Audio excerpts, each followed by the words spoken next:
ಎಲ್ಲರಿಗೂ good morning. ಎಲ್ಲರೂ ಹೇಗಿದ್ದೀರಾ? ಆರಾಮಿದ್ದೀರಾ ಅಂದ್ಕೊಂಡಿದ್ದೀನಿ. ನಾನು ಕೂಡ ಆರಾಮಿದ್ದೀನಿ. ನಾನು ನಿಮ್ಮ ಸರಸ್ವತಿ ಪ್ರಕಾಶ್.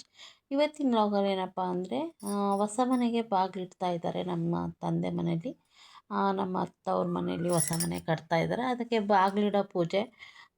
ಬಸವನ ಜಯಂತಿದು ತುಂಬ ಲೇಟಾಗಿ ಇದು ವ್ಲಾಗ್ ಬರ್ತಾಯಿದೆ. ಯಾಕಪ್ಪ ಅಂತಂದರೆ ಸ್ವಲ್ಪ ಹೆಲ್ತ್ ಅಪ್ಸೆಟ್ ಇತ್ತು, ಹಂಗಾಗಿ ಎಡಿಟ್ ಎಲ್ಲ ಮಾಡೋಕ್ಕಾಗಿರಲಿಲ್ಲ. ನಾನೇನು ಇದನ್ನು ಜಾಸ್ತಿ ಎಡಿಟ್ ಮಾಡಿಲ್ಲ, ಎಲ್ಲ ಹಾಗೆ ಹಾಕ್ತಾಯಿದ್ದೀನಿ. ನೋಡಿ, ಬೆಳಗ್ಗೆಯೇ 4 ಗಂಟೆಗೆ ಎದ್ದು ಎಲ್ಲರೂ ತುಂಬ ಜನ ಇರೋದ್ರಿಂದ ಎಲ್ಲರೂ ಕೆಲಸ ಮುಗಿಸ್ಕೊಂಡು ಸ್ನಾನ ಮಾಡಿ ರೆಡಿಯಾಗಿ ಪೂಜೆಗೆ ಬರೋಷ್ಟೊತ್ತಿಗೆ 5:15 ಆಯಿತು. 5:15 ಆಯಿತು. ನಾನು ಬೇಗ ಬಂದುಬಿಟ್ಟು ಪೂಜೆಗೆಲ್ಲ ರೆಡಿ ಮಾಡ್ತಾಯಿದ್ದೆ. ಮನೆಯಲ್ಲಿರೋರೆಲ್ಲ ಸ್ನಾನ ಮಾಡ್ಕೊಂಡು ಬರೋದು ಸ್ವಲ್ಪ ಲೇಟ್ ಆಯಿತು. ಯಾಕಂದರೆ ತುಂಬ ಜನ ಇರೋದು, ಒಂದೇ ಬಾತ್ರೂಮ್ ಇರೋದು, ಹಂಗಾಗಿ ಎಲ್ಲರೂ ನಿಧಾನಕ್ಕೆ ಬರ್ತಾಯಿದ್ರು. ಒಬ್ಬೊಬ್ಬರೇ ಬರ್ತಾಯಿದ್ರು ಸ್ನಾನ ಮಾಡಿ ರೆಡಿಯಾಗಿ. ನಾನು ಮಾತ್ರ ಬೇಗ ರೆಡಿಯಾಗಿ ಬಂದು ಪೂಜೆ ಮಾಡ್ತಾಯಿದ್ದೆ. 7 ಗಂಟೆಗೆಲ್ಲ ಬಾಗಿಲಿಡಬೇಕು ಅಂತ ಇತ್ತು, ಹಂಗಾಗಿ ನಾನು ಬಂದಾಗ 5:15 ಆಯಿತು. ಪೂಜೆ ಎಲ್ಲ ಮುಗಿಸೋಷ್ಟೊತ್ತಿಗೆ ಸ್ವಲ್ಪ ಬೆಳಕೆ ಆಗಿಬಿಡ್ತು. 5:45 6 ಗಂಟೆ ಆಗೇ ಹೋಯ್ತು. ನಮ್ಮ ಮನೆಯವರೆಲ್ಲ ಬರೋಷ್ಟೊತ್ತಿಗೆ 6 ಗಂಟೆ ಆಯಿತು. ಕರೆಕ್ಟಾಗಿ 6 ಗಂಟೆ. ಪೂಜೆ ಎಲ್ಲ ಮಾಡ್ತಾಯಿದ್ದೀನಿ ಎಲ್ಲ ರೆಡಿಯಾಗಿ. ಇನ್ನು ನಮ್ಮ ಅತ್ತೆ ನಮ್ಮ ಮಾವ ಅವ್ರು ಯಾರೂ ಬಂದಿರಲಿಲ್ಲ. ನಾವೇ ರೆಡಿಯಾಗಿ ಬೇಗ ನಾನು ಪೂಜೆಗೆ ರೆಡಿ ಮಾಡಿಬಿಟ್ರೆ ಎಲ್ಲರೂ ಸ್ನಾನ ಮಾಡ್ಕೊಂಡು ಬರೋಕ್ಕೆ ಆರಾಮಾಗುತ್ತೆ ಅಂದ್ಬಿಟ್ಟು ಬೇಗ ರೆಡಿ ಮಾಡ್ತಿದ್ದೆ. ನಮ್ಮ ತಮ್ಮನ ಹೆಂಡ್ತಿನೂ ಕೂಡ ರೆಡಿಯಾಗಿ ಬಂದಳು. ಮನೆಗೆ ತುಂಬ ಜನ ಇದ್ದಾಗ ಮನೆ ಕೆಲಸನೂ ಅಷ್ಟೇ ಆಗುತ್ತೆ ಅಲ್ವಾ ಸ್ನೇಹಿತರೆ? ಹಾಗೆ ಎಲ್ಲರೂ ಬಂದರು. ಫೈನಲಿ ಎಲ್ಲ ಬಂದಮೇಲೆ 6 ಗಂಟೆ ಆಗೇ ಹೋಯ್ತು. 5:15ಗೆ ಬಂದಿದ್ದು, 6 ಗಂಟೆ ಆಗೇ ಹೋಯ್ತು ಪೂಜೆಗೆ. ನೋಡಿ ಫ್ರೆಂಡ್ಸ್, ನಮ್ಮ ಅತ್ತೆ ನಿಂತಿದ್ದಾರೆ ಇಲ್ಲಿ.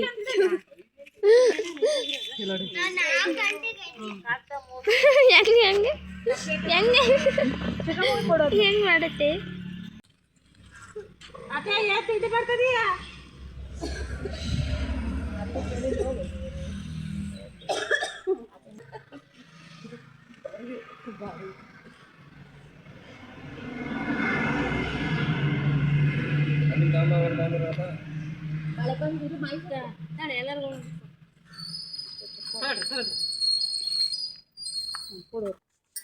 ಎಲ್ಲರಿಗೂ ಪ್ರಸಾದ ಕೊಟ್ವಿ. ಎಲ್ಲರೂ ಪ್ರಸಾದ ತಿಂದರು.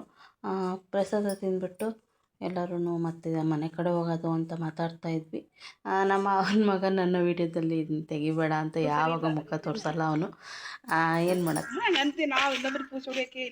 ನಿಮ್ಮ ಮನೇದು ಯೂಟ್ಯೂಬ ಬರ್ತೈತೆ, ಪೇಮೆಂಟ್ ಕೊಡ್ಬೇಕು. ಈಗನು ಈಗನಂಟಿ ಈಗನಂಟಿ ನೋಡಿ ಹಿಂಗೆ ಮಾಡಿದೀಯ.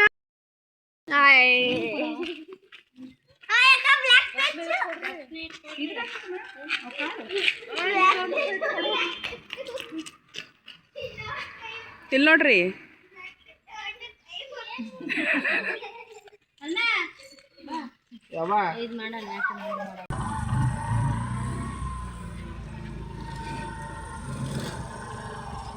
ಎಷ್ಟು ಕ್ಲಾರಿಟಿ ಐತೆ ನಾವು ಹೊಸ ಮೊಬೈಲ್.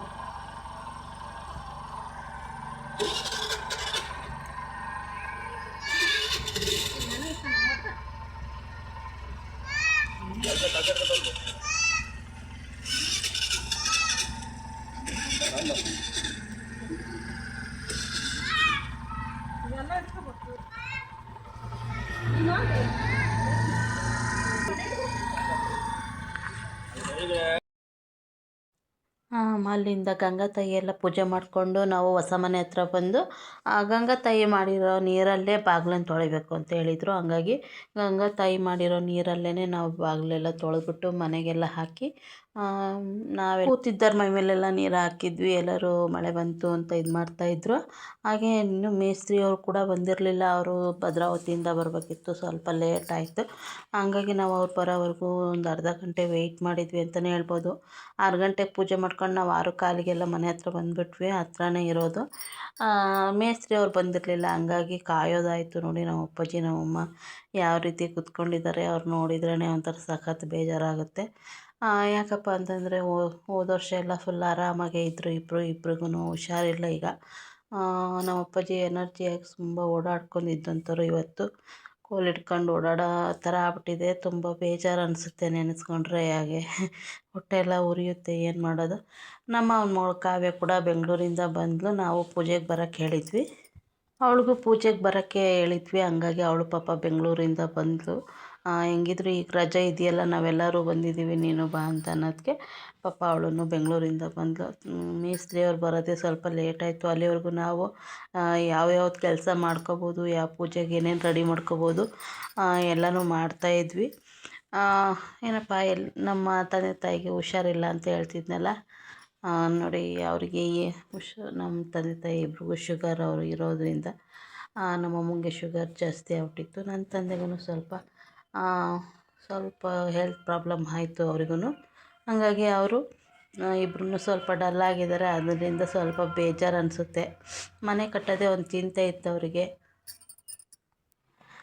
ಯಾಕಪ್ಪ ಅಂತಂದರೆ 2 ಸೈಟ್ ಇದ್ರೂ ಕೂಡ ಮನೆ ಕಟ್ಟೋಕ್ಕಾಗ್ತಾ ಇರಲಿಲ್ಲ. ಇಷ್ಟು ದಿನ ತುಂಬ ಕಷ್ಟ ಆಗ್ತಿತ್ತು ಅವ್ರಿಗೆ. ಕಷ್ಟ ಅಂದರೆ ಏನೋ ಗೊತ್ತಿಲ್ಲ, ಕೈಯಲ್ಲಿ ದುಡ್ಡಿದ್ರೂ ಮಾಡೋಕ್ಕಾಗ್ತಾ ಇರಲಿಲ್ಲ ಅವರಿಗೆ. ತುಂಬ ಯಾವಾಗೂ ಹೆಲ್ತ್ ಪ್ರಾಬ್ಲಮ್ಮು ಅದು ಇದು ಅಂತ ತುಂಬ ಸಫರ್ ಮಾಡಿದರು.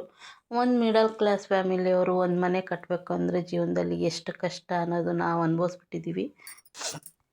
ತುಂಬ ಕಷ್ಟ ಅಂತ ನಮಗೆ ಗೊತ್ತು. ನಾವು ತುಂಬ ಅನುಭವಿಸಿರೋದ್ರಿಂದ ನಾವು ಯಾರಿಗೂ ಕೂಡ ಮನೆ ಇಲ್ದವ್ರಿಗೆ ಮನೆ ಇಲ್ಲ ಹಂಗೆ ಹಿಂಗೆ ಅಂತ ಹೇಳೋಕ್ಕೆ ಹೋಗಲ್ಲ. ಯಾಕಪ್ಪ ಅಂತಂದರೆ ನಮ್ಮ ಮನೇಲಿ ನಮಗೂ ಕೂಡ ಸುಮಾರು ಜನ ಮನೆ ಇಲ್ಲ, ಬಾಡಿಗೆ ಮನೇಲಿದ್ದಾರೆ, ಲೀಸಲ್ಲಿದ್ದಾರೆ ಅಂತಲೂ ಹೇಳಿದ್ದಾರೆ. ಅದೆಲ್ಲ ನೆನೆಸ್ಕೊಂಡ್ಬಿಟ್ರೆ ತುಂಬ ಬೇಜಾರು ಅನಿಸುತ್ತೆ. ಯಾಕಂದರೆ ಅವ್ರವ್ರ ಪರಿಸ್ಥಿತಿ ಅವ್ರಿಗೆ ಗೊತ್ತಿರುತ್ತೆ ಹೆಂಗೆ ಏನು ಅಂತ. ತುಂಬ ವರ್ಷದಿಂದ ಮನೆ ಕಟ್ಟಬೇಕಂತ ಅಂದ್ಕೊಂಡು ನಾವು ದುಡ್ಡಿಟ್ಕೊಂಡು ಓಡಾಡಿದ್ರೂ ನಮ್ಮ ಕೈಲಿ ಆಗಲಿಲ್ಲ ಮನೆ ಕಟ್ಟೋಕ್ಕೆ. ಇದು ಮಿಡಲ್ ಕ್ಲಾಸ್ ಫ್ಯಾಮಿಲಿದು ಲೈಫ್. ಇದು ಏನೂ ಮಾಡೋಕ್ಕಾಗಲ್ಲ. ಜನ ಹೆಂಗಿದ್ರು ಆಡ್ಕೊತಾರೆ. ಶ್ರೀಮಂತರಾಗಿದ್ದರೆ ಅವ್ರಿಗೇನಪ್ಪ ಕಷ್ಟ ಅಂತಾರೆ, ಬಡವರಾಗಿದ್ದರೆ ಅವ್ರಿಗೇನು ದಾಡಿ ದುಡಿಯೋಕ್ಕೆ ಅಂತಾರೆ. ಜನದ ನಾವು ಮಾತು ಕಟ್ಕೊಂಡು ಹೋದರೆ ನಾವೇ ಹಾಳಾಗೋದು. ಹಂಗಾಗಿ ನಾವು ಯಾರ್ದನ್ನು ತಲೆಗೆ ಹಾಕ್ಕೋಬಾರ್ದು. ನಮ್ಮ ಬುದ್ಧಿ ನಾವು ಬಿಡಬಾರ್ದು ಅನ್ನೋದಷ್ಟೇ ನನ್ನ ಒಂದು ಉದ್ದೇಶ, ನನ್ನ ಒಂದು ಮಾತು ಅಷ್ಟೇ, ಇನ್ನೇನಿಲ್ಲ. ಜನ ಹೆಂಗಿದ್ರು ಬಿಡಿ. ನನ್ನ ಮಗಳಿಗಂತೂ ಸಖತ್ತು ಖುಷಿ. ಊರಿಗೆ ಹೋಗಿರೋದ್ರಿಂದ, ಮಕ್ಕಳೆಲ್ಲ ಇರೋದ್ರಿಂದ ನೋಡಿ ಮಳ್ಳಲ್ಲಿ ಆಡ್ಕೊತ ಯಾವ ರೀತಿ ಇದ್ದಾಳೆ ಅಂದರೆ ಅವಳು ಮಾತೇ ಕೇಳ್ತಾ ಇಲ್ಲ ನಂದು. ಅಲ್ಲೋದ್ರೆ ಅವ್ರ ಅಜ್ಜ ಅವ್ರ ಅಜ್ಜಿದು ಎಲ್ಲರದು ಮುದ್ದು ಜಾಸ್ತಿ ಆಗ್ಬಿಡುತ್ತೆ. ನನಗೇನು ಕ್ಯಾರೆ ಅನ್ನಲ್ಲ ಅವಳು. ಅಲ್ಲೋದ್ರೆ ಆರಾಮಾಗಿ ಆಡ್ಕೊಂಡು ಇರ್ತಾಳೆ, ನನ್ನ ಸಹವಾಸಕ್ಕೆ ಬರಲ್ಲ. ಹೀಗೆ ಪೂಜೆ ನಡೀತಾ ಇದೆ. ಎಲ್ಲದಕ್ಕೂ ಕಾಲ ಕೂಡಿ ಬರಬೇಕು ಅಂತಾರಲ್ಲ, ಅದು ಸುಳ್ಳಲ್ಲ. ಹಿರಿಯರು ಅಷ್ಟು ಇಲ್ಲದೆ ಯಾವುದೂ ಹೇಳೋದಿಲ್ಲ. ಏನೇ ಒಂದು ಒಳ್ಳೆಯದು ಕೆಟ್ಟದ್ದು ನಡಿಬೇಕಂದ್ರೂ ಅದಕ್ಕೆ ದೇವರ ಆಶೀರ್ವಾದ ಇರಬೇಕು, ಕಾಲ ಕೂಡಿ ಬರಬೇಕು. ನಾವು ಕೈಯಲ್ಲಿ ದುಡ್ಡಿಟ್ಕೊಂಡು ವರ್ಷಾನುಗಟ್ಲೆ ಓಡಾಡಿದರೂ ನಮಗೆ ಮನೆ ಕಟ್ಟೋಕ್ಕಾಗಿಲ್ಲ. ಈಗ ಕೂಡಿ ಬಂದಿದೆ ಅಷ್ಟೇ, ಇನ್ನೇನಿಲ್ಲ. ಇದೆಲ್ಲ ದೇವ್ರದ್ದು ಆಶೀರ್ವಾದ, ತಂದೆ ತಾಯಿ ಆಶೀರ್ವಾದ ಅಂತಲೇ ಹೇಳ್ಬೋದು. ಒಳ್ಳೆ ರೀತಿಲಿ ಮನೆ ಆಗಿ ಒಳ್ಳೆ ರೀತಿಲಿ ಅವ್ರು ಸುಖವಾಗಿ ಅವರು ಒಂದು ಸ್ವಂತ ಮನೆಯಲ್ಲಿ ಅವರು ಜೀವನ ಮಾಡಿಬಿಟ್ರೆ ಅದಕ್ಕಿಂತ ನೆಮ್ಮದಿ ಜೀವನ ನಮಗೇನಿಲ್ಲ. ಏನಪ್ಪ ಅಂದರೆ ನಮ್ಮ ತವ್ರ ಮನೆಯಲ್ಲಿ ಅವರು ನೆಮ್ಮದಿಯಾಗಿದ್ದಾರೆ ಅಂದರೆ ನಾವು ಗಂಡನ ಮನೇಲಿ ಗಂಜಿ ಕುಡಿದ್ರೂ ನೆಮ್ಮದಿಯಾಗಿರ್ಬೋದು. ಇಲ್ಲ ಅಂದರೆ ನಮಗೂ ಅಲ್ಲಿ ನೆನೆಸ್ಕೊಂಬಿಟ್ಟು ಇಲ್ಲೂ ನೆಮ್ಮದಿಯಾಗಿರೋಕ್ಕಾಗಲ್ಲ, ಅಲ್ಲೂ ನೆಮ್ಮದಿಯಾಗಿರೋಕ್ಕಾಗಲ್ಲ. ಇದು ಹೆಣ್ಣಿನ ಜೀವನ ಅಷ್ಟೇ. ನಮಗೆ 2 ಕಡೆನೂ ನಾವು ಒದ್ದಾಡಬೇಕಾಗುತ್ತೆ. ಅವ್ರು ಅಲ್ಲಿ ಚೆನ್ನಾಗಿಲ್ಲ ಅಂದರೂ ನಮಗೆ ಇಲ್ಲಿ ನೆಮ್ಮದಿಯಾಗಿರೋಕ್ಕಾಗಲ್ಲ, ಇಲ್ಲಿ ನಾವು ಚೆನ್ನಾಗಿಲ್ಲ ಅಂದರೂ ನಮಗೆ ನೆಮ್ಮದಿಯಾಗಿರೋಕ್ಕಾಗಲ್ಲ. ಹೆಣ್ಮಕ್ಳು ಲೈಫ್ ಇಷ್ಟೇ, ನಾವು 2 ಕಡೆನೂ ಒದ್ದಾಡಬೇಕು. ಗಂಡು ಮಕ್ಳು ಹಂಗಲ್ಲ, ಅವರು ಮನೆಯಲ್ಲಿ ಅವ್ರು ನೋಡ್ಕೊಂಡು ಇದ್ಬಿಡ್ತಾರೆ. ತಂದೆ ತಾಯಿದು ಮನೆ ನೋಡಿಕೊಂಡು ಅವ್ರು ಬೇರೆದು ಯಾವುದು ತಲೆ ಕೆಡಿಸ್ಕೊಳಲ್ಲ. ಹಾಗಾಗಿ ಹೆಣ್ಮಕ್ಳದ್ದು ಜೀವನ ತುಂಬ ಕಷ್ಟ ಇದೆ. ಪೂಜೆ ಅಂತೂ ತುಂಬ ಚೆನ್ನಾಗಾಯಿತು. ನಾವು ಅಂದ್ಕೊಂಡಿದ್ದ ಟೈಮ್ಗಿಂತ 1/4 ಗಂಟೆ ಮುಂಚೆನೇ ಬಾಗಿಲಿಟ್ಬಿಟ್ವಿ. ಮೇಸ್ತ್ರಿ ಬಂದರು. ಅವ್ರು ಬರೋ ಅಷ್ಟೊತ್ತಿಗೆ ಪೂಜೆದೆಲ್ಲ ರೆಡಿ ಮಾಡ್ಕೊಂಡಿದ್ದರಿಂದ ನಮಗೆ ಈಸಿ ಆಯಿತು. ಬೇಗ ಅವ್ರು ಬರ್ತಿದ್ದಂಗೆ ಎಲ್ಲ ಪೂಜೆಗೆ ಇಟ್ವಿ. 6:30 6:45ಗೆಲ್ಲ ನಾವು ಬಾಗಿಲು ಕೂರಿಸಿದ್ವಿ. 7 ಗಂಟೆಗೆಲ್ಲ ಪೂಜೆ ಆಗೇ ಹೋಯಿತು. ಚೆನ್ನಾಗಾಯಿತು. ಪೂಜೆ ಅಂತೂ ತುಂಬ ಚೆನ್ನಾಗಾಯಿತು. ಖುಷಿ ಆಯಿತು. ಒಳ್ಳೆಯದಾಗಲಿ ಅಂತ ನಾನು ದೇವರಲ್ಲಿ ಬೇಡ್ಕೊತೀನಿ ಅಷ್ಟೇ, ಇನ್ನೇನಿಲ್ಲ. ನೋಡಿ ನಾನು ಈ ಥರ ಪೂಜೆ ಮಾಡ್ತಾಯಿದ್ದೀನಿ. ನನಗೆ ತಿಳಿದ ಮಟ್ಟಿಗೆ ನಾನು ಪೂಜೆ ಮಾಡಿ, ಪ್ರತಿಯೊಬ್ಬರು ಮನೆಯವರೆಲ್ಲ ಪೂಜೆ ಮಾಡಿದರು. ಎಲ್ಲದೂ ನಾನು ಹಾಕೋಕ್ಕಾಗಿಲ್ಲ, ಯಾಕಂದರೆ ಲಾಂಗ್ ಆಗಿಬಿಡುತ್ತೆ ವಿಡಿಯೋ ಅಂತ. ಇನ್ನೇನಿಲ್ಲ ಅಷ್ಟೇ. ಎಲ್ಲರಿಗೂ ಈ ವಿಡಿಯೋ ಇಷ್ಟ ಆದರೆ ಲೈಕ್ ಮಾಡಿ, ಶೇರ್ ಮಾಡಿ, ತಪ್ಪದೆ ಸಬ್ಸ್ಕ್ರೈಬ್ ಮಾಡಿ, ನನಗೆ ಸಪೋರ್ಟ್ ಮಾಡಿ ಅಂತ ಕೇಳ್ಕೊತೀನಿ. ನಿಮ್ಮೆಲ್ಲರ ಸಪೋರ್ಟ್ ನನಗೆ ತುಂಬ ಇಂಪಾರ್ಟೆಂಟು. ಪೂಜೆ ಅಂತೂ ತುಂಬ ಸಖತ್ತಾಗಾಯಿತು. ಇನ್ನೇನು ಇಲ್ಲ ಹೇಳ್ಕೊಳ್ಳೋ ಅಂಥದ್ದು ನೋಡಿ.